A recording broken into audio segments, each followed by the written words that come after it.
Once again, Stephanie Dobson is joining us. Stephanie is a lawyer and mediator here in Lloydminster. This is another episode of Healthy, Thriving Family After Divorce. And Stephanie, today we're getting right to it and talking about the costs associated. I think this is something that people might not be aware of, or they might even be afraid to go into negotiations because they think they're going to be basically having to declare bankruptcy after going through dealing with costs with separation and divorce. So when you hire somebody like yourself as a divorce professional, Stephanie, what can people expect for fees? Well, it's always a really hard question to ask. Of course, within our industry, everyone's going to have their own sort of their billing practices. But it is often one of the very first things that people ask, and we're going to get into it in a moment as to sort of what would cause the escalation of fees or the de-escalation of fees, and how can you kind of get control over it.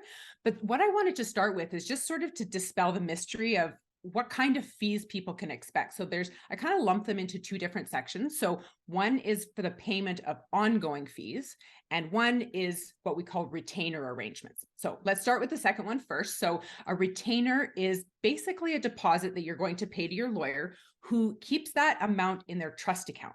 So that amount stays in that trust account until that lawyer has actually worked on your file. Now, every lawyer has a different way that they invoice and use that trust account. Some lawyers will actually take that retainer that you pay at the beginning, and they'll actually use that to pay your invoice each month. And then eventually they ask you to replenish that retainer. And other lawyers will actually ask you to pay a certain retainer amount, where they'll keep that amount in sort of on your file designated for you. And then every time they invoice you, you actually have to pay that invoice separately. So it's really important to understand not only what is the retainer deposit, but also how will that retainer deposit be used. So when we look at then the ongoing fees, there's basically two different ways that lawyers will charge for family law services. So one is hourly and the other one is flat rate. So hourly services are usually for the negotiations that lead to agreement. So there's going to be certain intervals of time charged. So in my case, I charge by what we call the 6-minute interval, or the 0.1 of an hour. So that means that if I work on something for 12 minutes, I use 0.2 hours, and that's what you get billed. Now, there's some lawyers that actually charge by the 15-minute interval. So really important to ask that question. And then when we look at flat rate, it's usually for some standard documents. So things like drafting a separation agreement, or drafting a divorce application, or things like that might be flat rate. You mentioned, Stephanie, escalating costs when going through these negotiations. What are some of the things that could contribute to those escalating costs? Well, there's three main things that I would say would drive up fees for a family. I often feel like when separating spouses hire a divorce lawyer, they feel a little bit like it's a blank check, and they sort of lose control over the fees that come on an ongoing basis. So three of the tips that I would give: first is the conflict level. So the higher the conflict, the more time it's going to take to resolve each issue. The second thing is, frankly, the number of issues. So if you've got 3 issues to resolve, and then it's going to take less time perhaps than 5 issues. The third one is the negotiation process choice. So our viewers are going to be very familiar with all we've talked about: mediation, collaborative divorce, litigated divorce, so court divorce.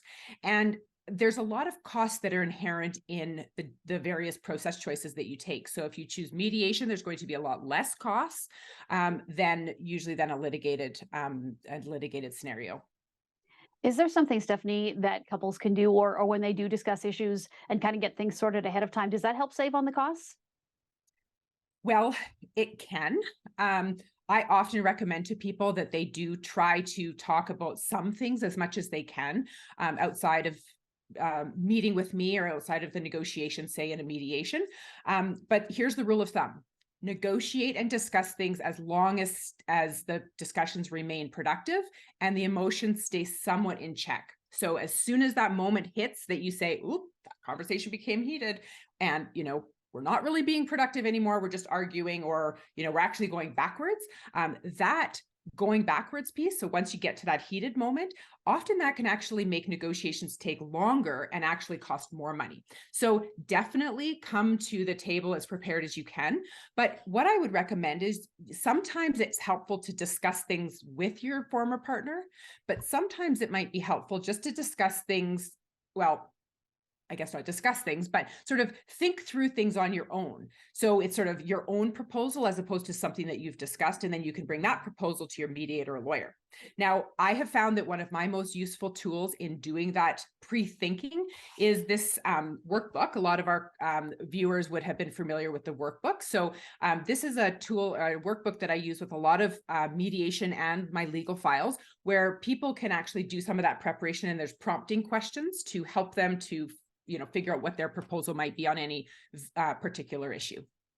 All right, Stephanie. Well, good information as always. And thank you so much for joining us. We will chat with you again next week. Yeah, thanks, Stacey.